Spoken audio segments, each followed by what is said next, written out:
Hi everyone. So I'm very excited about the auction. I'm also a little sad. IPL শেষ হওয়ার আগেই পরের আসরের জন্য ফিজকে নিয়ে 3 ফ্র্যাঞ্চাইজি তুমুল কারাকারি। বিস্তারিত জানুন পুরো ভিডিও জুড়ে। দর্শক, খুব কাছে গিয়েও পারল না চেন্নাই সুপার কিংস।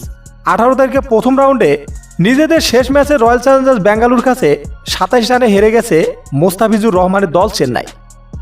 আর তাই এভাবে তীরে গিয়ে তড়ি ডোবার পর দলটির অধিনায়ক মোস্তাফিজুর রহমানের অভাবটা টের পাওয়ার কথা বলেছেন। এছাড়াও পরের আসরে মোস্তাফিজুর রহমানকে পাওয়ার জন্য উঠে পড়ে লেগেছে চেন্নাই। কিন্তু চেন্নাই ছাড়াও কাটার মাস্টারকে দলে ফেরাতে চান ফিজের আইপিএল যাত্রায় প্রথম দল হায়দ্রাবাদ ও পাঞ্জাব। তবে পাঞ্জাবের হয়ে আগে কখনো না খেললেও এবার কোটি টাকার বিনিময়ে হলেও ফিজকে নিতে চায় প্রীতি জিন্তা। অন্যদিকে হায়দ্রাবাদের মালকিং কাব্য মারানোর স্বপ্ন দেখেছেন পরের আসরে কাটার মাস্টারকে দলে পাওয়ার জন্য। কিন্তু মজার বিষয় হচ্ছে মোস্তাফিজুর রহমানকে দলে পাওয়ার জন্য ইতিমধ্যেই বিসিবি পাপনকে চিঠি পাঠিয়েছেন মহেন্দ্র সিং ধোনি। তো দর্শক, 2025 সালের আইপিএলে কাটার মাস্টারকে কোন দলের হয়ে দেখতে চান তা অবশ্যই জানিয়ে দিন আপনাদের মূল্যবান মতামত আমাদের কমেন্ট বক্সে।